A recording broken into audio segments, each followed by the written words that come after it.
1.5 ਘੰਟੇ 'ਚ ਇੱਕ ਡੈਮੋ ਸੈੱਟ ਤਿਆਰ ਕੀਤਾ ਪੰਗੇ ਦਾ, ਤੰਗ ਤੰਗ ਤੰਗ ਤੰਗ ਤੰਗ ਤੰਗ ਤੰਗ ਤੰਗ ਜਦ ਪੰਗਾ ਤੰਗ ਤੰਗ। ਮੈਂ ਪੂਰੀ ਦੁਨੀਆ ਘੁੰਮਿਆ, ਮੈਂ ਚਾਹੁੰਦਾ ਤੇ ਕਿਸੇ ਵੀ ਮੁਲਕ 'ਚ, ਕਿਸੇ ਵੀ ਕੰਟਰੀ 'ਚ, ਕਿਸੇ ਵੀ ਸਟੇਟ 'ਚ, ਕਿਸੇ ਵੀ ਸਿਟੀ 'ਚ ਰਹਿ ਸਕਦਾ। Were you the head of the Backbenchers Association? Yes bro, I used to run a gang in my school. ਤੇ ਜਿੰਨੇ ਕਿ ਵੀ ਲੰਬੇ ਲੰਬੇ ਸਰਦਾਰ ਹੁੰਦੇ ਸੀਗੇ ਉਹ ਸਾਰੇ ਮੇਰੇ ਲਈ ਕੰਮ ਕਰਦੇ ਸੀਗੇ। बता ही दो कैमरा पे जो लोग नहीं। पुर्जा मतलब लड़की को बोलते हैं, पटाखे वाली लड़की को पटाखेदार लड़की को पुर्जा बोलते हैं। और ये मेरी लाइन नहीं है, चमकीला साहब की लाइन है। अच्छा, यूएस के टाइम पे जीते आप? नहीं, मैं यूएस मेरे टाइम पे जीता है। बादशाह के साथ हम कभी हनी सिंह को वापस देख सकते हैं?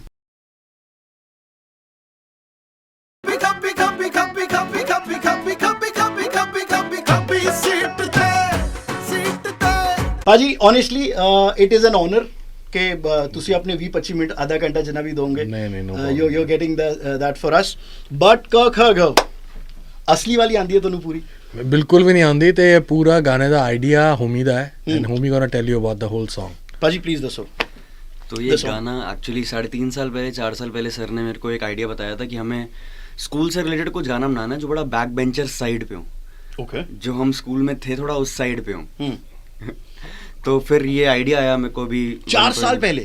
हाँ जी, 4 साल पहले सर का थॉट था ये। और ये गाना बना कब, या वेट कर रहा था लैपटॉप में बना हुआ? ये गाना, ये थॉट तब से बनाया हुआ था, तब से सर ने एक थॉट प्लांट कर दिया था मेरे दिमाग में।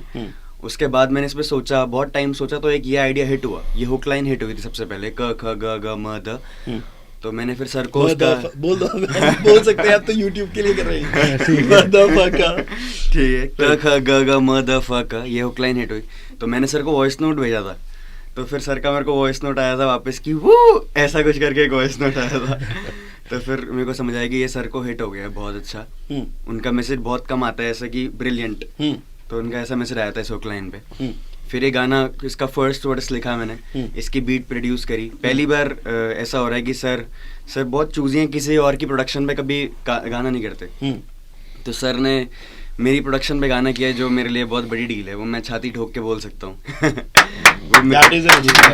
वो अचीवमेंट है बहुत बड़ी अपने आप में। एंड इट्स लाइक वो जो म्यूजिक प्रोडक्शन अब मैं कर रहा हूँ, वो भी उसके पीछे भी बहुत बड़ा रीज़न ये है कि वो सब मैंने सर से ही सीखा है। तो मेरी म्यूजिक प्रोडक्शन जो आगे भी आप सुनेंगे उसमें बहुत ज़्यादा यो हनी सिंह स्टाइल है। मेरे को बात आओ, मैं थोड़ा सा गलत बोल जाऊंगा शायद, हनी पाजी का तो अपना स्टूडियो भी नहीं था, वो सिखाते कहाँ थे आपको? सिखाना इज नॉट कि वो माउस पकड़ के मेरे को बताएं कि ये चीज चूज करो, ये करो। माहौल के लिए जैसे क्लासरूम होता है या कुछ है, उनकी बातें, उनकी वो बातें ही सब हैं। वो आपको 2 बातें ऐसे बोलेंगे जिसमें शायद वो सारी नॉलेज है जो 2 बुक्स में नहीं। पाजी, were you the head of the Backbenchers Association? Yes bro, I used to run a gang in my school and ਮੇਰੀ ਹਾਈਟ ਬਹੁਤ ਛੋਟੀ ਹੁੰਦੀ ਸੀਗੀ। ਤੇ ਜਿੰਨੇ ਵੀ ਗੁਰੂ ਨਾਨਕ ਪਬਲਿਕ ਸਕੂਲ ਪੰਜਾਬੀ ਬਾਗ ਤੋਂ ਪੜ੍ਹਿਆ ਮੈਂ 17 ਦੇ ਸਕੂਲ 'ਚੋਂ। ਅੱਛਾ। ਤੇ ਜਿੰਨੇ ਕਿ ਵੀ ਲੰਬੇ ਲੰਬੇ ਸਰਦਾਰ ਹੁੰਦੇ ਸੀਗੇ ਉਹ ਸਾਰੇ ਮੇਰੇ ਲਈ ਕੰਮ ਕਰਦੇ ਸੀਗੇ। ਤੇ ਅਸੀਂ ਯੂਜ਼ਡ ਮੋਬਾਈਲ ਵੇਚਦੇ ਸੀ ਉਸ ਟਾਈਮ, ਪੈਸੇ ਇਕੱਠੇ ਕਰਕੇ। ਉਸ ਟਾਈਮ ਮੋਬਾਈਲ ਫੋਨਸ ਆਏ ਸੀਗੇ ਨਵੇਂ ਸੋਨੀ ਐਰਿਕਸਨ ਦਾ ਸਿਮਨਸ ਦਾ ਮੋਬਾਈਲ ਫੋਨ 20-25 ਹਜ਼ਾਰ ਦਾ ਆਉਂਦਾ ਸੀਗਾ। ਅਸੀਂ 2,000 500 1000 1500 ਇਕੱਠੇ ਕਰਕੇ ਅਸੀਂ ਫੋਨ ਵੇਚਦੇ ਸੀਗੇ, ਫਿਰ ਉੱਥੋਂ ਕਮਾ ਕੇ ਫਿਰ ਆਪਾਂ ਸ਼ੇਅਰ ਕਰਦੇ ਸੀਗੇ ਸਾਰੇ। So I was back bencher, I was the most notorious kid ever in the history of Guru Nanak public school Punjabi Bagh. मेरा नाम वहाँ पे सुनहरे अक्षरों में दर्ज है और आज भी मेरी जो फेवरेट टीचर है वहाँ पे उनसे मेरी बात होती है तो वो यही बोलते हैं कि you were the naughtiest ever. Hridesh की roll number? Hridesh Singh. Roll number तो पता ही नहीं यार, क्योंकि योयो ਦਾ ਹੁੰਦਾ ਤਾਂ ਦਿਲ ਨੰਬਰ 48 49 ਹੁੰਦਾ ਨਹੀਂ, ਐਚ ਦਾ ਸੀਗਾ ਹਰਦੇਸ਼, ਪਤਾ ਨਹੀਂ ਵਿੱਚ ਆਂਦਾ ਸੀਗਾ 30 25-30। ਪਰ ਇਸ ਗਾਣੇ ਦੇ ਵਿੱਚ ਜੋ ਤੁਸੀਂ ਚੀਜ਼ਾਂ ਕਰੀਆਂ, ਪੰਖੇ ਮੋੜੇ, ਕੁਝ ਰੀਅਲ ਲਾਈਫ ਦੇ ਵਿੱਚ ਸਭ ਕੁਝ ਕੀਤਾ। ਉਹ ਪੰਖੇ ਮੋੜੇ ਜਦੋਂ ਵੀ ਅਸੀਂ ਇੱਕ ਸਟੈਂਡਰਡ ਤੋਂ ਪਾਸ ਹੋ ਕੇ 9ਵੀਂ ਨੂੰ ਪਾਸ ਕਰਕੇ 10ਵੀਂ 'ਚ ਜਾਂਦੇ ਸੀ, ਜਾਂ 10ਵੀਂ ਨੂੰ ਪਾਸ ਕਰਕੇ 11ਵੀਂ ਜਾਂਦੇ, ਪੰਖੇ ਮੋੜ ਕੇ ਜਾਂਦੇ ਸੀਗੇ ਕਿ ਇਹ ਦਿਖਾਉਣ ਨੂੰ ਕਿ we did this. And your teachers know that? Everybody knows that. ਬੜੀ ਕੁੱਟ ਪੈਂਦੀ ਸੀ। ਹੁਣ ਤਾਂ ਇਹ ਹੋ ਗਿਆ ਨਾ, ਹੁਣ ਤਾਂ ਕੋਈ ਹੱਥ ਨਹੀਂ ਲਾ ਸਕਦਾ ਬੱਚਿਆਂ ਨੂੰ। ਨਾਲੇ ਹੁਣ ਤਾਂ ਏਸੀ ਵੀ ਹੋ ਗਿਆ ਭਾਜੀ। ਏਸੀ ਵੀ ਹੋ ਗਿਆ, ਹਾਂ ਯਾਰ ਏਸੀ ਹੋ ਗਿਆ। ਤੇ ਹੁਣ ਤਾਂ ਕੋਈ ਹੱਥ ਨਹੀਂ ਲਾ ਸਕਦਾ ਟੀਚਰ ਬੱਚਿਆਂ ਨੂੰ। ਸਾਨੂੰ ਇੰਨੀ ਕੁਟਾਪਾ ਚੜਦਾ ਸੀਗਾ ਪ੍ਰਿੰਸੀਪਲ ਤੋਂ ਲੈ ਕੇ। ਸਾਡੇ ਕੌਸ਼ਿਕ ਸਰ ਹੁੰਦੇ ਸੀਗੇ ਪੀਟੀ ਵਾਲੇ, ਤੇ ਉਹ ਕੁੱਟਦੇ ਸੀਗੇ, ਮੈਡਮਾਂ ਕੁੱਟਦੀਆਂ ਸੀਗੀਆਂ। ਕੁੱਟ ਬਹੁਤ ਖਾਧੀ ਹੈ ਮੈਂ, ਮੁੰਡਿਆਂ ਤੋਂ। ਕੁੜੀਆਂ ਤੋਂ ਕੁੱਟ ਨਹੀਂ ਖਾਧੀ, ਬਸ ਮੁੰਡਿਆਂ ਤੋਂ ਕੁੱਟ ਖਾਧੀ, ਟੀਚਰਾਂ ਤੋਂ ਕੁੱਟ ਬਹੁਤ ਖਾਧੀ। ਕੁੜੀਆਂ ਤੋਂ ਤਾਂ ਪਿਆਰ ਹੀ ਮਿਲਿਆ ਭਾਈ। ਕੁੜੀਆਂ ਤੋਂ ਪਿਆਰ ਹੀ ਪਿਆਰ ਮਿਲਿਆ ਹੈ ਨਾ, ਬਹੁਤ ਜ਼ਿਆਦਾ। ਅੱਛਾ, ਦਿੱਲੀ ਵਾਲਾ ਨਾਲ ਹੈ, ਯੂ ਆਰ ਆਲਸੋ ਨੋ ਲੈਸ ਦਿੱਲੀ ਵਾਲਾ। ਪਲੀਜ਼, ਹੁਣ ਤੁਸੀਂ ਗੱਲ ਕੀਤੀ ਹੈ ਪੰਜਾਬੀ ਬਾਗ ਤੁਸੀਂ ਪੜ੍ਹੇ ਹੋ ਐਕਸੈਕਟਰਾ, ਬਟ ਦਿੱਲੀ ਦੀ ਕੋਈ ਚੀਜ਼, you have been to the world, ਤੁਸੀਂ ਦੁਨੀਆ ਘੁੰਮੇ ਭਾਜੀ, ਦਿੱਲੀ ਦੀ ਕੋਈ ਚੀਜ਼ ਜੋ ਅਨਬੀਟੇਬਲ ਹੈ? ਮੈਂ ਪੂਰੀ ਦੁਨੀਆ ਘੁੰਮਿਆ, ਮੈਂ ਚਾਹੁੰਦਾ ਤੇ ਕਿਸੇ ਵੀ ਮੁਲਕ 'ਚ ਕਿਸੇ ਵੀ ਕੰਟਰੀ 'ਚ ਕਿਸੇ ਵੀ ਸਟੇਟ 'ਚ ਕਿਸੇ ਵੀ ਸਿਟੀ 'ਚ ਰਹਿ ਸਕਦਾ, ਬਟ ਮੇਰਾ ਦਿਲ ਜਿਹੜਾ ਵਸਦਾ ਉਹ ਦਿੱਲੀ 'ਚ ਵਸਦਾ, ਤੇ ਮੈਂ ਇਸ ਕਰਕੇ ਦਿੱਲੀ 'ਚ ਰਹਿਣਾ। ਤੇ ਦਿੱਲੀ ਦਾ ਸਟਰੀਟ ਫੂਡ ਉਹਦਾ ਕੋਈ ਜਵਾਬ ਨਹੀਂ ਹੈ, ਚਾਹੇ ਤੁਸੀਂ ਜਿੱਥੇ ਮਰਜ਼ੀ ਚੱਲ ਜਾਓ ਵਰਲਡ ਵਾਈਡ। ਤੁਹਾਨੂੰ ਜੇ ਦਿੱਲੀ ਤੋਂ ਬਾਅਦ ਮੈਨੂੰ ਜੇ ਕਿਤੇ ਮਜ਼ਾ ਆਉਂਦਾ ਉਹ ਹੈ ਸਿਰਫ ਦੁਬਈ, ਕਿਉਂਕਿ Dubai is also like Delhi, multi racial, ਹਰ ਤਰ੍ਹਾਂ ਦੇ ਲੋਕ ਰਹਿੰਦੇ ਉੱਥੇ, ਹਰ ਜ਼ਬਾਨ ਬੋਲੀ ਜਾਂਦੀ ਹੈ, ਹਰ ਕਲਚਰ ਦੇ ਲੋਕ ਨੇ, ਫੂਡ ਬਹੁਤ ਵਧੀਆ, I'm a big time foodie.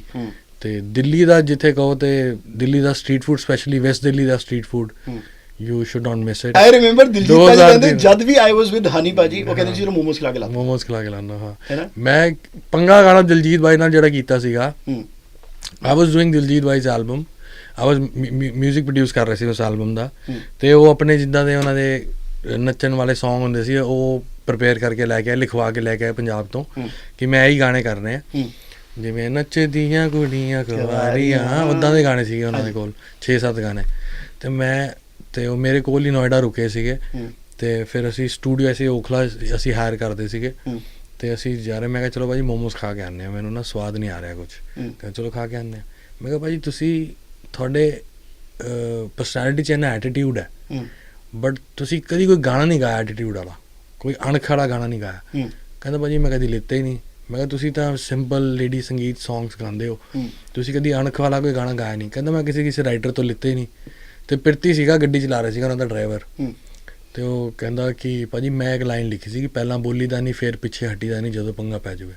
ਅੱਛਾ, ਡਰਾਈਵਰ ਸੀ, ਉਹਨਾਂ ਦਾ ਸੈਕਟਰੀ ਸੀਗਾ, ਉਹ ਕੰਮ ਵੀ ਦੇਖਦਾ ਸੀਗਾ, ਉਹਨਾਂ ਦਾ ਛੋਟਾ ਭਰਾ ਸੀਗਾ, ਬਹੁਤ talented lyricist from Punjab, Pirti Cello.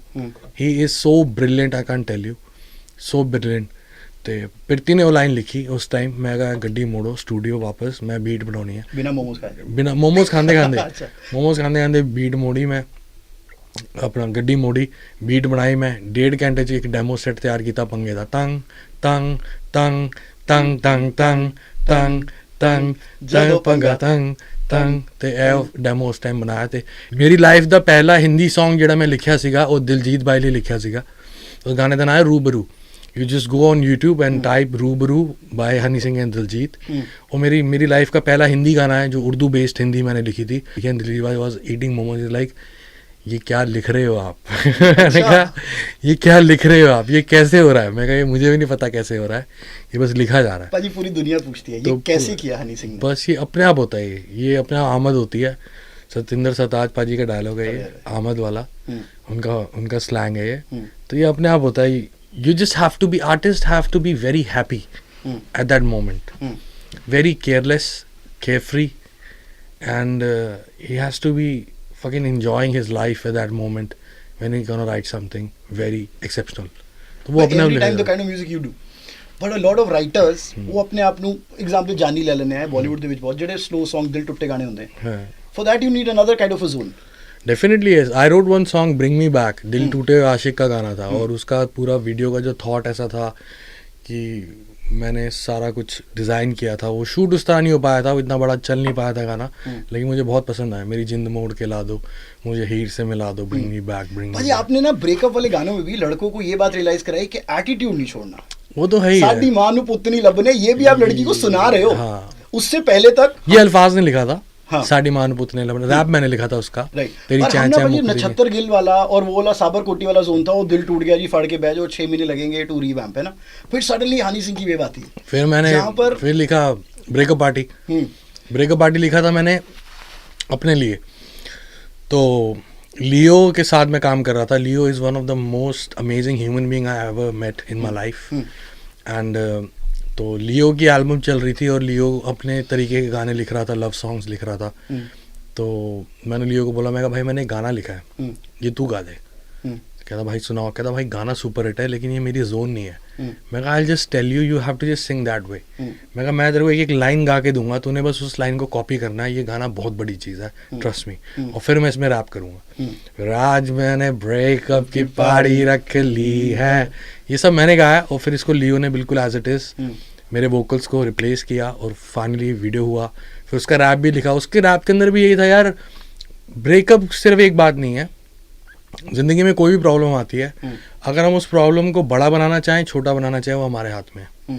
तो अगर हम उस प्रॉब्लम को बहुत बड़ा बना देंगे वो इतनी बड़ी हो जाएगी कि हमारी छाती पे ईंट की तरह बन के बैठ जाएगी, फिर हम उससे कभी ऊपर नहीं आ पाएंगे। तो अगर ब्रेकअप हुआ तो इस बात पे भी एक पार्टी कर लो, कुछ भी कर लो। That's why you can see me do negative raps about another artist.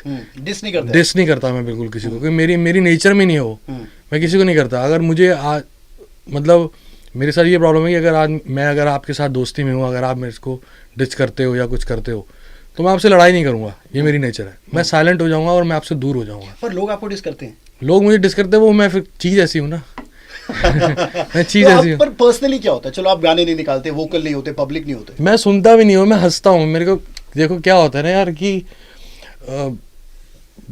बुर्ज खलीफा के बारे में तो लोग बातें करते हैं ना, है ना, और बुर्ज खलीफा को बोलते हैं क्या इतना लंबा तार का सरिया ही तो है, क्या है ये है वो, लेकिन बुर्ज खलीफा तो बुर्ज खलीफा है ना। नहीं। पाजी ऑल्सो मेरे के लिए ना, and this is a little personal because आपका एक्सेस बहुत रेयरली मिलता है। मेरे लिए हनी सिंह 1.0 है और 2.0 है। इस 2011 अंग्रेजी बीट, 12, ब्राउन रंग, 13, 14 ये सब गाने आए। मतलब ऐसा था, मैंने भी आज बताया हमारे इंटर्न्स जो कि लेट टीन्स अर्ली 20s में कि हनी सिंह आ रहे हैं, उन्होंने वो सारे रैप गा दिए जो आपका डोप शोप है, जो आपका अंग्रेजी बीट है, ब्राउन रंग है, सब रैप। कट टू उसके बाद हम भी बड़े हो गए, आप भी बड़े हुए, म्यूजिक बड़ा हुआ, फिर आपने 2 साल की ब्रेक ली, धीरे धीरे 5 साल की 2 साल वो था, उसके बाद आपने गाने बनाने शुरू कर दिए थे। हाँ। लेकिन फिर वो रिलीज होने शुरू हुए। पर पिछले 4 साल से अब वो ट्रेंड करे हो अगेन 100 मिलियन, 200 मिलियन, 300 मिलियन जा रहा है। बट मैं क्योंकि बड़ा हुआ हूँ और लोग जो रट्टा मारते हैं जैसे ट्विंकल ट्विंकल लिटिल स्टार कभी नहीं भूल सकती, पाइथागोरस थ्योरम भूल जाएगी, है ना। तो क्या हनी सिंह अपने 1.0 वर्जन को मिस करता है? क्या होता है कि जो आपने 1.0 को सुना वो 2011 में और 2012 में बने गाने थे, आप 2022 तक सुन रहे हो, 11 साल बाद तक सुन रहे हो। वो बनाए गए इसी तरीके से हैं कि वो 11 साल बाद तक सुने जाएं। जो आज मैं आपको 2022 में दे रहा हूँ, ये 2032 तक आप सुनोगे। थोड़ा वक्त दो इसको, ये ग्रो करेंगे आप पे। ये वो नहीं है, अगर मैं आपको रोज रोटी और भिंडी दूंगा आपको मजा नहीं आएगा। 4 साल बाद आपको मैं रोटी भिंडी दूंगा ना, बहुत सारी बिरयानी के बाद, बहुत सारे बटर चिकन के बाद, तो आपको मजा आएगा। तो कुछ भी एक जैसी चीज नहीं होती। और उस वक्त पे भी मेरे कोई भी गाने एक जैसे नहीं थे। लव डोज का ब्लू आइज से कोई लेना देना नहीं है, पार्टी ऑन लाइट से लेना देना है, सनी सनी से कोई लेना देना नहीं है, लुंगी डांस से कोई लेना देना है। Everything was different. मेरी आवाजें उसमें अलग है, कंसेप्ट अलग है, वो चीजें नहीं थी बहुत ज्यादा, और वो बहुत फ्यूचरिस्टिक थी। उस वक्त भी उन गानों को चलने में थोड़ा वक्त लगा, ठीक है। और ब्राउन रंग मैंने गाना लिखा था 2010 के अंदर, कोई नहीं गा रहा था उसको 2 साल तक, तो मैंने गाया उसको, मैंने अपने को शूट किया मेरी दुकान। क्या बात सच है? पहला वो अशोक मुस्ती के पास लेके गए थे? नहीं, मैं दिलजीत भाई का ही लिखा था मैंने। दिलजीत भाई के साथ ही लिखा था बल्कि ये गाना मैंने, और दिलजीत भाई के सामने ही बीट बनाई थी मैंने। उनको बोला था आप गाओ, तो वो बोले कि नहीं यार ये बहुत अंग्रेजी है, इसमें मैं नहीं गाऊंगा, ये मेरे लिए बहुत फ्यूचरिस्टिक सी चीज़ है। तो थैंक्स टू हिम उन्होंने नहीं गाया और मेरी दुकान चल गई। इससे फिर मैं जस्टिस सिद्धू पाजी को दिया। फिर पाजी का स्केल है कुड़िया नहीं तेरे ब्राउन रंग नहीं, मैं कहा पाजी इसको ऐसे नहीं रहा, कुड़िया नहीं तेरे, ऐसे मैं थले नहीं गाऊंगा, तेनों मेरी पिच पता है। मैं thanks to him is well, उन्होंने भी नहीं गाया। तो मैं यही कह रहा हूँ कि हर गाने अलग हैं, हर गानों का जोन अलग है, इनको ग्रो करने दो। और चक्कर क्या हो रहा है कि मेरे गाने थोड़े वक्त के बाद आ रहे हैं, ठीक है ना। जैसे एक गाना आता है 6 महीने बाद दूसरा गाना आ रहा है, फिर 6 महीने बाद दूसरा गाना आ रहा है। तो 6 महीने आप मेरे फैंस इंतजार करते हैं, वो कहते हैं यार ये 6 महीने हम इंतजार करे, यार ये ब्लू आइज तो जैसा नहीं है, यार ये सनी सनी जैसा तो नहीं है। तो वो कंपेयर कर रहे हैं पुराने गानों के साथ। तो अब मैं बहुत सारी कैटलॉग अगले 6 महीने में 10 से 12-15 गानों की दूंगा, और फिर आप उसके साथ खेलो, उसको सुनो, फिर उसको जज करो। फिर पुराने गानों के साथ उनको कंपेयर करते हो नहीं करते वो मैं 6 महीने बाद पूछूंगा। क्या एक बारी शोरूम तो भरने दो, खाली शोरूम में आया हो कह रहे यार ये टीवी ना मेरे उस टीवी जैसा नहीं है, पहले मुझे शोरूम भरने दो। मैं अभी वापस कम बैक कर रहा हूँ धीरे धीरे। और मेरी प्रॉब्लम ये क्या है कि शुरू से मेरी आदत है कि विजुअल्स बड़े करने शूट, जिसको वक्त लगता है शूट करने में 6 महीने 8 महीने। अब मैं उस जोन में नहीं जा रहा हूँ। और वैसे भी लॉकडाउन के बाद अब इतनी ट्रैवलिंग नहीं हो पा रही है कि आप 15 लोगों के क्रू को लेके क्यूबा लेके जाओ और शूट करो। So I am shooting lots of videos every month, I am gonna drop lots of songs every month which is gonna be very different, very futuristic, और कुछ भी पुराने जैसा नहीं होगा। पुराने जैसे का कोई फायदा ही नहीं है करने का, मुझे ऐसा लगता है। हाँ बोलो। मैंने ना बहुत रिसर्च की क्योंकि मैं तो बड़ा हूँ गानों। हनी सिंह आ रहा है, मैं सोचा वो तो हनी सिंह जो पहले गाने करता था 1.0 वाला era, उसमें आपके पंजाबी टच बहुत होते थे, हाँ है ना? तो आपके पंजाबी स्लैंग्स यूज हो रहे हैं, आप दिल्ली से और पार्टली चंडीगढ़ लुधियाना वाला से तो एक स्लैंग ले ही आते थे। अब वो या तो थोड़ा मिसिंग हो गया है, why? Because you been now actively 8-10 साल से बॉलीवुड कर रहे हो प्राइमरी। हाँ, exactly. क्या ये मतलब रीजन है जो आपने ये डेलिबरेटली मेरा रीज़न रहा है, क्योंकि जब मैंने इंटरनेशनल विलेजर करी तो वो ठेठ पंजाबी हमारा मॉम साइड हुशियारपुर से, और मेरा 7 साल में चंडीगढ़ में रहा हूँ, मोहाली में रहा हूँ, तो मेरा पंजाबी मेरी बहुत स्ट्रांग थी वहाँ पे। तो वो उसी जोन के मैंने गाने लिखे और वो गाए। वो कुछ नई साउंड थी उस टाइम, मेरी साउंड को तवज्जो मिली। उस पर मैं क्या गा रहा हूँ किसी को नहीं समझ में आता रहा। उड़िया तेनू गल समझावा, माड़े पुरजे नू कोई हथ में ना पावा। तो पुरजा आज भी नहीं पता किसी ने कि पुरजा क्या किस चीज़ को पुरजा बोला हनी सिंह ने उसमें, लेकिन लड़के लड़कियां गाते थे। और जब मैंने पंजाब, बता ही दो कैमरा पे जो लोग नहीं, पुरजा मतलब लड़की को बोलते हैं, पटाखे वाली लड़की को पटाखेदार लड़की को पुरजा बोलते हैं। और ये मेरी लाइन नहीं है, चमकीला साहब की लाइन है। चमकीला साहब पुरजा बोलते थे लड़की को, जो उनको बहुत सुंदर लगती थी। तो जब मैंने पैन इंडिया शोज़ करने शुरू करे, इंदौर, बैंगलोर, कलकत्ता, चेन्नई, तो वहाँ मैंने देखा कि इनको मेरे वो पंजाबी स्लैंग ज़्यादा समझ में नहीं आ रहे हैं। उसके बाद बॉलीवुड हुआ, तो फिर मैंने कहा थोड़ी सी रीच बढ़ा लेते हैं। तभी मैं इस इंटरव्यू को पंजाबी से करते करते हिंदी में ले गया हूँ, क्योंकि एक थोड़ी सी रीच बढ़ जाती है। एक बारी कन्वर्सेशन शुरू हो जाए हमारी, फिर कहीं भी जाएंगे, फिर वापस हम इनको पंजाबी में ही ले आएंगे। ठेठ पंजाबी गाने बहुत सारे लिखे हैं मैंने अभी, तो वो धीरे धीरे वो भी ड्रॉप करूँगा थोड़े थोड़े। उनकी थोड़ी सी, क्योंकि मैं जब मेरी प्रॉब्लम क्या है कि मैं बहुत पर्टिकुलर हूँ, और अगर मैं एक एक्सेंट की बात पकड़ूँ तो मैं वो एक्सेंट पकड़ता हूँ, अगर मैं किसी स्लैंग की बात करूँ तो स्लैंग पकड़ता हूँ। तो अगर मैं वापस ठेठ पंजाबी करूँगा तो वो बहुत ठेठ पंजाबी होगा। वो अभी ड्रॉप करूँगा तो जो लोग हिंदी सुनने वाले हैं वो कहेंगे यार ये तो हमें समझ में नहीं आया। ये तो मैंने एक्सपीरियंस भी किया हुआ है, मैंने कुछ ऑफ द रिकॉर्ड गाने सुने हुए आपके पाजी। बट मैं आपको बताऊँ, आपने हनी सिंह ने ना नॉर्थ इंडिया के आर्टिस्ट, पंजाबी भी और इंक्लूडिंग दिल्ली भी, नॉर्थ इंडियन के आर्टिस्ट को बॉम्बे जाके पैसा लेना सिखाया बॉलीवुड से। हाँ वो तो है ही है यार, मतलब but it is a dream. मैं तो सोच रहा हूँ, मैं इंटरव्यू कर रहा हूँ, आपसे बात कर रहा हूँ, या कभी अगर आपसे ऑफ माइक बात होगी वो बहुत बड़ी बात है। Is this the life that you ever dreamed of, जितना हनी सिंह ने पिछले 15 साल में अचीव किया है, जो दुनिया देखी है, लोगों से मिला है? ये तो 25% भी नहीं जी पाया मैं भी। What you have dreamed of? हाँ 25% भी नहीं मुझे मिला जो मैं सपने देखता हूँ। अभी उसका 25% भी नहीं पूरा हुआ, 75% बाकी है। इससे बड़े बड़े सपने देखता हूँ मैं, सपने बहुत बड़े देखता हूँ। हमारा छोटा सा घर होता रहा करमपुरा के अंदर, अभी मेरी लाइफ पे डॉक्यूमेंट्री बन रही है, तो उसमें पूरी मेरी जर्नी दिखा रहे हैं उस घर से निकले। 60 गज का 70 गज का घर था वो, जहाँ हम 4 लोग रहते थे, और वहाँ पे ही मैंने खड़के गिलासी प्रोड्यूस किया। और मेरे पास CPU होता था, लैपटॉप भी नहीं होता था, और एक किचन के साथ एक फ्रिज है, फ्रिज के साथ एक पेटी रखने को होती है ना जिसमें रजाइयाँ रखते थे, रजाइयों की पेटी के ऊपर मेरा CPU पड़ा होता था, और मैंने वहीं पे मिक्स मास्टर किया और पूरा म्यूज़िक बनाया था खड़के गिलासी गाने का, और मुझे अवार्ड मिला। और मेरे घर में ट्रॉफ़ी रखने के लिए कोई जगह भी नहीं थी कि ट्रॉफ़ी रखें कहाँ पे, तो फिर फाइनली वो भी जगह बनी और ट्रॉफियाँ भी आ गई खूब सारी। तो तब भी मैं सपने बहुत बड़े देखता था। होमी के मामू हैं जो मेरे बचपन के बहुत दोस्त क्लोज फ्रेंड हैं, जिसकी वजह से होमी मुझसे मिला। तो उन्होंने मेरे स्ट्रगलिंग टाइम में बहुत साथ दिया। खड़के क्लासी हो गया था, सुपर हिट हो गया था, पूरे इंडिया के अंदर बज रहा था, हर रेडियोस पे, हर क्लब्स में, हर जगह पे मेरा नाम हो गया था। लेकिन मेरे पास काम नहीं था, क्योंकि मैं सिंगर नहीं था, और मेरे को म्यूज़िक प्रोड्यूस ही करना था। मुझे ना गाने लिखने थे ना गाने गाने थे, गाने मुझे लिखने नहीं आते थे, तब तक मैंने कोई गाना नहीं लिखा था लाइफ में। तो मुझे सिर्फ म्यूज़िक प्रोड्यूस करना था। मेरे पास 2 साल 2.5 साल कोई काम नहीं था। मेरे पास गाड़ी थी, गाड़ी में पेट्रोल डलवाने के पैसे नहीं थे। फिर CNG लगवाई, CNG के पैसे भी मधुकांत जो इसके मामा है वो मुझे देते थे। तो उसने मुझे एक चीज़ और दी, तू जो सपने देखता है ना भाई, ये तू कर देगा। कहते हैं मुझे, मधुकांत भाई ने भी ये बात बोली थी, कहता है जब तूने खड़के गिलासी कर दिया और जब मैंने रेडियो पे सुना, मुझे लगा मेरे भाई ने काम कर दिया। तो तूने वो कर दिया, तू आगे भी कर देगा, तू मतलब फंसा रहे यहीं पर ही और लगा रहे बस। फिर मैं मोहाली शिफ्ट हुआ, मुझे किसी ने बोला कि आप मोहाली आओ, यहाँ आपको पैसा मिलेगा, म्यूज़िक प्रोड्यूस करने का मौका मिलेगा, सिंगर्स मिलेंगे। फिर मैं मोहाली शिफ्ट हुआ तब मैंने देखा कि वो सब मुझे बोले कि आप भंगड़ा म्यूज़िक बनाओ। मैं कहा यार, मैं हिप हॉप से अवार्ड जीता है मैंने, इंडिया का फर्स्ट ऑफिशियल डांस हॉल बनाया है मैंने, जो इतना बड़ा हिट हुआ है। मैं ढोल म्यूज़िक क्यों बनाऊँ? Dhol music is so easy to make, I don't want to make that. But मुझे पैसा चाहिए था, मुझे काम चाहिए था, तो 8 गानों की एल्बम की डील होती थी, 7 गाने में ढोल के बनाता रहा, 8वां में हिप हॉप बनाता रहा और चलता 8वां था। अच्छा, चाहे वो पंगा हुआ, हाँ, चाहे वो चस्का हुआ, उस वक्त के जो गाने थे यार, उसकी पूरी एल्बम भंगड़ा सॉन्ग थी। लेकिन जो मैंने हिप हॉप सॉन्ग बनाया तो चला वही। दिलजीत भाई ने मुझसे पूरी एल्बम भंगड़ा सॉन्ग बनवाई, लेकिन उसमें चला पंगाई। फिर लाख 28 बनाया हम लोगों ने। उस टाइम पंजाब में काफ़ी गाने चल रहे थे। फिर देन आई डिसाइडेड कि अब पैसा भी कमा लिया है, अब वो करना है जो खुद का मन है।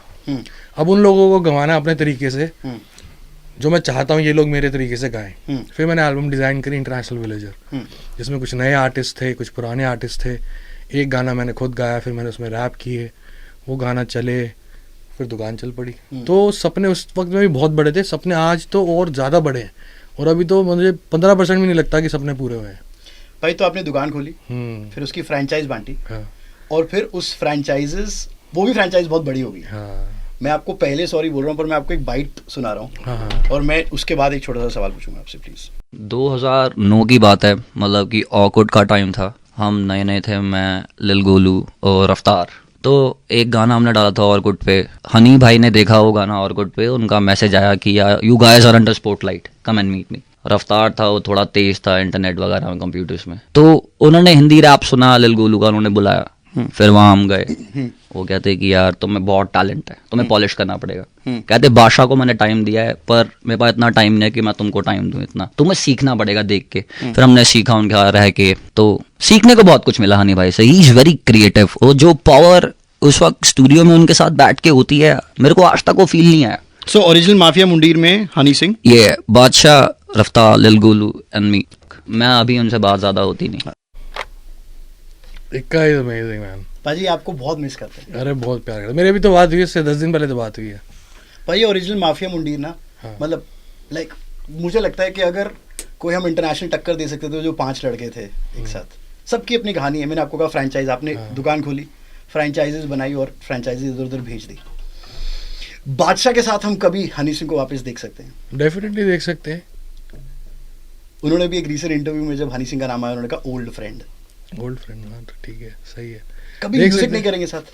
ऐसा कुछ नहीं है, मतलब उनका अपना जोन है भाई का, वो अपने मज़े में अपनी ज़िंदगी जी रहा है, जो उसका मन कर रहा है वो कर रहा है।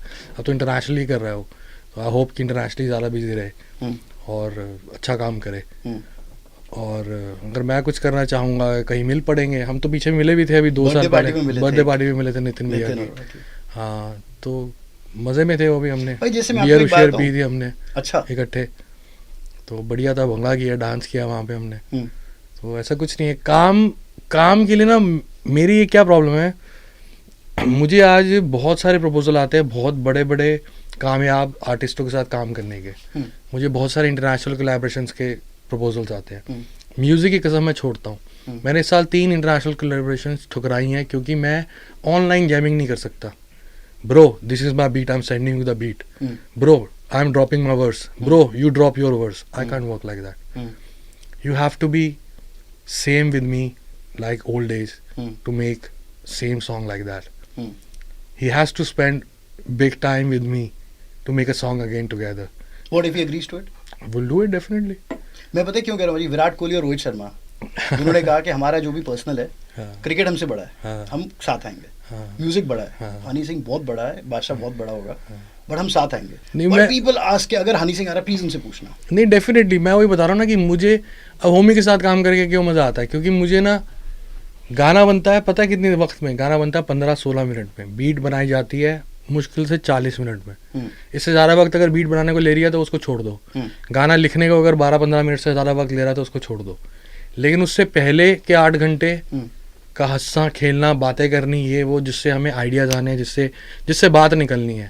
रंग मेरा देखो काला शाह काला, डैडी गानों की मैंने खोली पाठशाला, मतलब ये सारी बातें, तो बातें बातों से निकलती हैं। तो वो टाइम स्पेंड करना, मेरा कुछ भी नहीं करता हूँ मैं। आपको किसी पार्टीज में नहीं दिखूंगा, आपको मैं किसी क्लब्स में नहीं दिखूंगा, आपको मैं किसी आर्टिस्ट के साथ हैंग आउट करते नहीं दिखूंगा।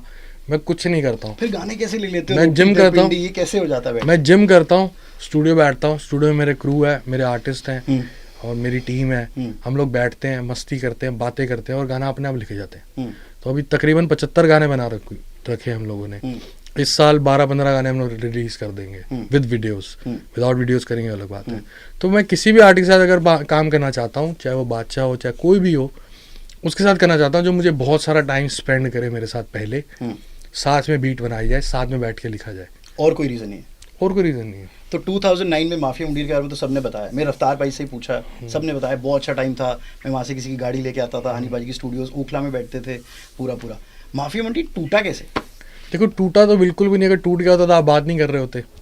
और माफिया मुंडीर कोई बैंड नहीं था तभी, नहीं तो मैं इन सबको उसी टाइम कॉन्ट्रैक्ट दे के साइन कर लेता। मैंने एक प्लेटफॉर्म बनाया था माफिया मुंडीर, मैंने एक नुक्कड़ बनाया था मोहल्ले का, जहाँ कहीं के भी आके लड़के इकट्ठे हो जाएंगे और बातें करेंगे। जैसे आजकल साइफर चलता है, साइफर मेरे हिप हॉप में साइफर जैसी कोई चीज़ नहीं है। बिल्कुल मेरा वो हिप हॉप ही नहीं है। तेरे को डिस करना, तेरे को छोटे बोलना, तेरे को तू बोलना, ये मेरा हिप हॉप नहीं है। मेरा हिप हॉप है एंटरटेनमेंट, मस्ती, मज़े, लैविश, फन, पार्टी, पर ये आप ही की फ्रेंचाइजीज बांटी हुई हैं। ये मेरी नहीं है, वो अलग हिप हॉप सुनते हैं जो आजकल जो हिप हॉप चल रहा है, वो अलग हिप हॉप है। वो बिल्कुल कालों का हिप हॉप सुन के उसको उन्होंने ट्रांसलेट किया हुआ एक तरीके से, और उसी को इन्फ्लुएंस किया हुआ है इंडियन स्ट्रीट के साथ। That's their hip hop, that's not my hip hop. Just closing this भाई, मतलब ज़्यादा नहीं मैं जाता, पर मुझे ऐसा लगता है कि अगर माफिया मुंडीर साथ होता तो गली बॉय बॉम्बे पे नहीं आप पे बनती, सब पे। यार हमारे पे ना इंटरनेशनल अंग्रेजी फिल्म बनेगी, इंटरनेशनल अंग्रेजी फिल्म बनेगी, और हिंदी में डब होगी। बट आप किसी के साथ टच में हो? मैं सबके साथ टच में, रफ्तार के साथ भी मैं एक फ्लाइट में मिला था उसको, तो उसमें भी बहुत अच्छा मुझे मिलने आया था खुद ही। तो इक्का के साथ और लिल गोलू के साथ मैं रेगुलर टच में हूँ। मेरा फेवरेट इन सब में से बहुत ज़्यादा दिल के करीब, बहुत ज़्यादा जिसको मैं दिल से प्यार करता हूँ, वो है लिल गोलू। बहुत ज़्यादा उसके जैसा इंसान अगर आपकी ज़िंदगी में हो, मैं कह रहा हूँ कोई अगर हॉस्पिटल में मर रहा हो ना, लिल गोलू को उसके पास 15 मिनट छोड़ दो, वो जाग जाएगा। वो ऐसी पर्सनालिटी है, वो इतना खुश करने वाला है, वो अपने एनवायरनमेंट को और अपने आसपास को इतना खुश देखना चाहता है, वो इतनी खुशियाँ बांटने वाला लड़का है ना वो। उसके जैसा इंसान बहुत कम है, बहुत कम है, और इतना ही टैलेंटेड है वो। उन्होंने आपको लाइन दी थी ना भाई मैं ग्रैमी ले आऊंगा? नहीं, ये तो मैंने उन्होंने लिखा था कि मैंने लिखी थी। तो क्या ये ऑन है अभी प्लान हमारा? डेफिनेटली सोच हमारी है, देखो वही सपने बहुत बड़े हैं, क्या पता ग्रैमी के बाद और भी बहुत जितने अवार्ड्स हैं सब मिल जाएं, तो लेकिन उसकी तैयारी लगेगी, उसमें वक्त लगेगा। और एकदम मतलब 10वीं के बाद आप ग्रेजुएशन नहीं कर सकते, तो अभी मैं 8वीं कर रहा हूँ अपनी एक्चुअली में।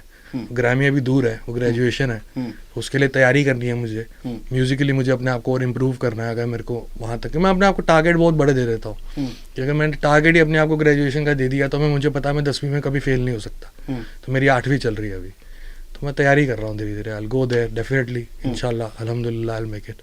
और अब ये जो नया दौर आया आर्टिस्ट की, जैसे अब ये आपके लेबल पे आया गाना, क्या is this going to be active as parallel to the bigger labels या कुछ और प्लान्स हैं?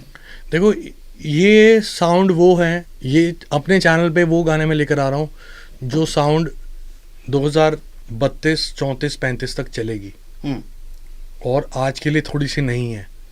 तो जो लेबल्स हैं, एग्जिस्टिंग लेबल्स, वो इन तरह के गानों को समझने में थोड़ा वक्त कम लगाते हैं। उनको लगता है कि यार नहीं सर, ये तो अभी नहीं चल रहा है ऐसा कुछ। आपको भी कोई मना कर सकता है?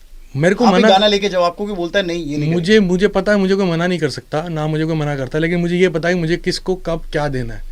तो ये मैं खुद ही सिलेक्ट करके कि चलो this I will do with this label, this I will do for this film, this I will do. अब कितनी सारी फिल्म के प्रपोजल आ रहे हैं, लेकिन मैंने इस साल सोच रखा है, इस साल सिर्फ अपना शोरूम भरना है LCDs का, और इंडियन इंडिपेंडेंट म्यूजिक सीन के लिए कम से कम 10-15 गाने निकालने हैं। बॉलीवुड के कितने काम आ रहे हैं बट मैं कर नहीं रहा हूँ, अभी मैं एक करके आया हूँ, आपको थोड़े दिनों बाद पता चलेगा। That's massive. तो बॉलीवुड का जो आएगा वो डेफिनेटली जितना मुझसे बेस्ट हो पाएगा वो मैं करूँगा, लेकिन इस साल सिर्फ और सिर्फ Indian independent music scene. Next year international collaborations. I am not ready for international collaboration right now because I don't prefer कि मैं ऑनलाइन जैमिंग करूँ। So next year I gonna shift to Miami और LA।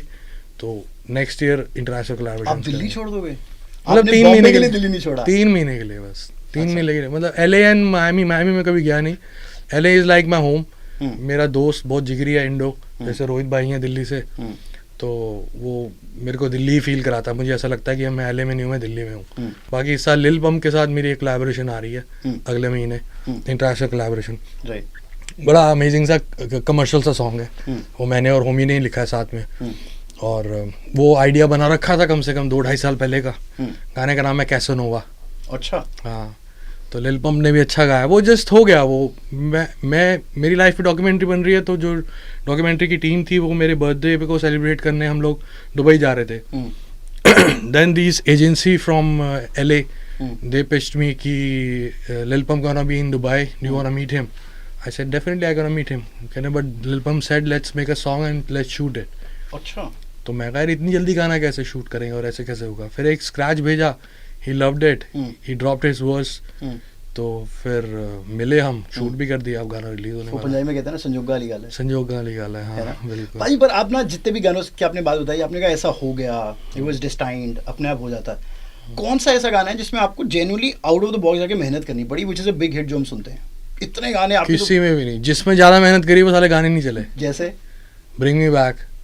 अच्छा, Bring Me Back। हाँ, अच्छा, वो- सेटन गाना ही नहीं चला वो। इतनी मेहनत करी उसमें, इतना शूट के लिए कंसेप्ट निकाला, गोरे को बुलाया इंडिया, शूट कराया। 400 लोगों का क्रू था उस वक्त में, 2012 की बात है, 10 साल पहले की बात है। वो सब पंगे लिए। तो जिस चीज़ में ज़्यादा मेहनत लगती है ना वो कभी नहीं चलती। और कौन सा ऐसा गाना है जिसपे आपको लगा कि यार ठीक है बना दिया और वो सुपरहिट हो गया? नहीं, ऐसा तो किसी गाने को नहीं मैं कहता कि ये ठीक है बना दिया और रिलीज कर दिया, ऐसा कभी नहीं जो करता। बॉलीवुड प्रेशर डालता है, क्योंकि बॉलीवुड कभी भी नहीं डेडलाइन किया, देता है आपको। कभी भी। मैं मना कर देता हूँ, मैं गाना ही नहीं करता। मुझे बोलते थे अंग्रेजी बीट हिट हुआ है, हमें कुछ अंग्रेजी बीट जैसा दे दो। बॉलीवुड ने मेरे साथ क्या किया मैं वो बता रहा हूँ।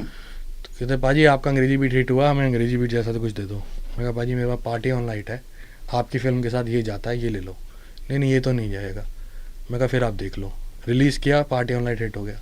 फिर बोला आपका पार्टी ऑन लाइट बहुत अच्छा हिट है, हमारी साउथ इंडियन की मूवी है, तो हमें एक पंजाबी गाना चाहिए आपसे। मैं कहा आपके लिए लुंगी डांस है। नहीं ये गाना तो नहीं समझ में आ रहा हमें। मैं कोई बात नहीं, रहने दो। फिर वो निकाला, वो हिट हुआ। फिर मुझे बोले एक लुंगी डांस जैसा दे दो। फिर मैं कहा सनी सनी ले लो। फिर बोले सनी सनी जैसा, तो मैं कहा 4 बॉटल वोट का ले लो। तो मैं कभी भी, मुझे मेरे प्रोडक्ट के साथ कॉम्प्रोमाइज़ नहीं करता, और मुझे पता है कि मुझे मेरी ऑडियंस को क्या देना है। तो कभी भी किसी के प्रेशर में आके मैंने कुछ भी ऐसा नहीं किया, ना अभी करता हूँ। बॉलीवुड में इसलिए भी नहीं कर रहा स्पेशली, अरे पाजी इतने गाने पड़े हैं कुछ भी दे दो। मैं नहीं, कुछ भी नहीं दे रहा। I am focus for independent music scene right now. अगर बॉलीवुड में कुछ होगा तो वो बैठ के मेहनत करके दूंगा जो दूंगा। हनी सिंह के 1-2 गाने ऐसे हैं जो मैंने गा पाया, जो मुझे लगता है पता नहीं क्यों नहीं हिट हुए। क्या आपने वो क्रैक कर लिया है कि यार ये कितने मिलियन वाला है? क्या आपको, you are at the powerful position, you make music for the universe. क्या आपको गाना बनाते टाइम समझ आ जाती है कि अरे यार ये 40 मिलियन वाला है, ये 200 मिलियन वाला है, whatever? Can you sense that? Definitely yes. देखो क्या होता है, मिलियंस एक ना स्टैट्स का हमने दे दिया है एल्गोरिदम को कि यार एक टैग दे दिया हमने। मैंने ब्लूटूथ से शुरू किया था, तब ब्लूटूथ था। तब आप अपने उसको आप गिन नहीं सकते थे कि ये कितना मिलियन जा रहा है, कितने मिलियंस फोनों में जा रहा है और कितने मिलियंस बार सुनाई दे रहा है। Exactly. तो मैंने वहाँ से शुरू, मैंने अंधेरे से शुरू किया। तो मैं अंधेरे में पोस्टर क्यों लगाऊं 40 मिलियन के, 100 मिलियन के, 1 बिलियन के, 5 बिलियन के। मैं तो आज भी अंधेरे में चल रहा हूँ। पर एक गाना है भाजी, सरदी दा वेला, जो मेरी सवेर सी, अमरिंदर गिल भाजी के साथ। हाँ, मैं उसके व्यूज देखता हूँ वर्सेस मैं आपके और गानों के व्यूज देखता हूँ। मुझे रीजन नहीं समझ, it is a beautiful song. हाँ, देखो हर बंदे के लिए अलग एक अलग खुराक है, हर बंदे के लिए एक अलग गाना। मैं तभी, अब मैं किसी आर्टिस्ट का नाम नहीं लेना चाहता ऐसे, लेकिन अगर अरिजीत भाई के गाने सुनेंगे तो सिर्फ सारे गाने इश्क के हैं। किसी और के गाने सुनेंगे उनके सिर्फ सारे गाने इसी तरह के।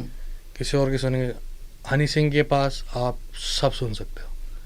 सैड सॉन्ग भी है, डार्क सॉन्ग भी है, पार्टी सॉन्ग भी है, लव सॉन्ग भी है, फिलोसफिकल सॉन्ग भी है, लाइव सॉन्ग भी है, रैप सॉन्ग भी है, हिप हॉप सॉन्ग भी है, ड्रम एंड बेस सॉन्ग भी है, everything. This is what feel bad, ऐसे वाले गाने नहीं चलते? नहीं, बिल्कुल भी नहीं। मैं बैड किसी भी चीज़ को लेकर फील नहीं करता, जो चल जाता है मैं उसको देख लेता हूँ ना यार। इतना पॉजिटिव बंदा है। मैं ऐसे ही देखता हूँ, बी पॉजिटिव मेरा ब्लड ग्रुप है, ऑलवेज पॉजिटिव। सुपर्ब। ऑल्सो एक सॉन्ग जो भगत सिंह के लिए, I think that was a personal dedication कह लो या पर्सनल एफर्ट था। वो गाना नहीं चला था ना तब मुझे बहुत दुख हुआ था सर, स्पेशली उसी गाने को लेके। एक उस गाने को लेके एक गाना था मेरा, जट सूर में कदे गुलामी करे या नहीं कर दे, गैरी होर्थी के साथ। उसमें मैंने लिखा था कि भी जो पंजाब से लड़के सब कुछ घर बार बेच के, ज़मीनें बेच के कनाडा जा रहे हैं और वहाँ पे भी जाके लेबर ही कर रहे हैं, उस चीज़ का क्या फ़ायदा। तो वो 2 गाने जब नहीं चले थे तब तो मैं थोड़ा फिलोसफिकल हो गया था क्योंकि मैं पैसा कमाने लग गया था पंजाब में। मुझे लगा यार मैं सोसाइटी का कुछ मैसेज दूँ, मैं जवान हूँ, 24 साल मेरी उम्र है, कुछ सोसाइटी के लिए करूँ, भगत सिंह के बारे में करूँ। भगत सिंह को दिन रात सुनता था, उनके बारे में बातें सुनता था, रिसर्च करता था उनके बारे में, तो इमोशनल होकर उनके लिए गाना बना दिया। लेकिन वो गाना चला नहीं। फिर उसके बाद मेरे पास अगेन 6 महीने काम नहीं था। मेरे पास लोगों ने आके एल्बम करनी बंद कर दी थी कि यार ये तो पागल हो गया लड़का, ये तो डांस वाले गाने नहीं बना रहा, ये तो भगत सिंह के ऊपर गाने बनाने लग गया। तो जब वो चीज़ें नहीं हुई तो फिर मुझे चीज़ समझ में आई यार फिलोसफी को अपने साइड में रखते हैं। फिर कभी करोगे आप वो फिलोसफी वाला गाना? मैं करता हूँ, काफ़ी कुछ करता हूँ, काफ़ी कुछ बना भी रखा। अभी मैंने एक गाना, जब मैं बीमार था तो मैंने 2 साल 2.5 साल कुछ भी काम नहीं किया था, तो मैंने एक गाना बनाया था। गाने का नाम है राइज एंड शाइन। तो वो जल्दी गाना मैं लेकर आ रहा हूँ उसको, और वो मेरी डॉक्यूमेंट्री का टाइटल सॉन्ग होगा। ओके। हाँ, तो उस पर भी वो भी फिलोसफिकल सॉन्ग है। वो it's all about life, it's all about your relationship with the parents, the value of your parents in your life, it's all about that. Honey Singh की जिंदगी का एक दिन क्या होता है उसमें, सुबह से रात? सुबह से रात, पहली बात की रात सुबह होती है और सुबह रात होती है। अच्छा, तो आप यूएस के टाइम पे जीते हो? नहीं, मैं यूएस मेरे टाइम पे जीता है। तो मैं भाई उठता हूँ 4:30-5 बजे शाम को पीएम। ओके। 4:30-5 बजे मैं उठता हूँ पीएम को, प्रोटीन पोहा शोहा खाता हूँ मैं। उसके बाद थोड़ी देर मम्मी पापा के साथ बैठता हूँ, फिर मैं जाता हूँ जिम जिम ठोकता हूँ 2-2.5 घंटे। उसके बाद मैं सीधा मील लेने जाता हूँ अपनी स्ट्रीट फूड की, कहीं पे भी जो मिल जाए। फिर उसके बाद मैं सीधा स्टूडियो 11:30 बजे स्टूडियो से लेके सुबह 6-6:30 बजे तक हम लोग स्टूडियो में होते हैं, खाते पीते रहते हैं, बातें करते रहते हैं। ये सोच के कभी नहीं बैठते कि आज गाना बनाना है। मतलब जब भी अगर मैं ट्रैवल नहीं कर रहा हूँ या शूट नहीं कर रहा हूँ तो हम दिल्ली में होते हैं, तो हम सिर्फ स्टूडियो बैठे होते हैं। और लकीली ऐसा होता है कि रोज़ कोई ना कोई गाना बन ही जाता है, और सुबह जाके 7-8 बजे या 9 बजे सो जाता हूँ। तो ये मेरा भाई, जब आप पार्टी नहीं करते, जब आप यू डोंट कर ली यार, मैंने सब बहुत करके देख ली। मतलब इतना पैसा बर्बाद किया मैंने पार्टीज में अपनी लाइफ में। जब नया पैसा आता है इंसान के पास, जब नई शोहरत आती है 2012, 13, 14 में, party in whole fucking world ever brother, मतलब ऑल ओवर। ये फिर गाने तो ऑब्जर्वेशन से आते हैं ना, we want to write something. अगर आप वहां नहीं फील आजकल ऑब्जर्वेशन उस वक्त की इतनी है, इतनी कहानी है, उस पे अभी तक गाने खत्म नहीं हुए हैं। बाकी चले जाता हूँ कभी कभी पार्टीज पे, या दोस्तों से मिल लेता हूँ। बाकी स्केड्यूल होता है वो बहुत बिजी होता है। जैसे हमारे शोज चल रहे होते हैं, अभी तो हमने 2-2.5 महीने से शोज बंद किए हुए थे क्योंकि फिटनेस वापस काम कर रहा था, और फिटनेस जब वापस आ गई थी तो मैं चाह रहा हूँ कि इसके साथ मैक्सिमम शूट्स प्लान कर लिए जाएं। तो हम ज़्यादा गाने शूट करें, तो शोज़ हमने बंद कर दिए। शोज़ के दौरान भी फिर काफ़ी पार्टीज हो ही जाती हैं, लोगों से मिलना जुलना हो ही जाता है। तो हनी सिंह सब वो करता है, आज तक वो किया है जो उसने दिल ने कहा है। डेफिनेटली है। अगर कोई एक ऐसा शख्स है जो हनी सिंह से कुछ करवा सकता है? मेरी माँ सब कुछ करवा सकती है। हाँ?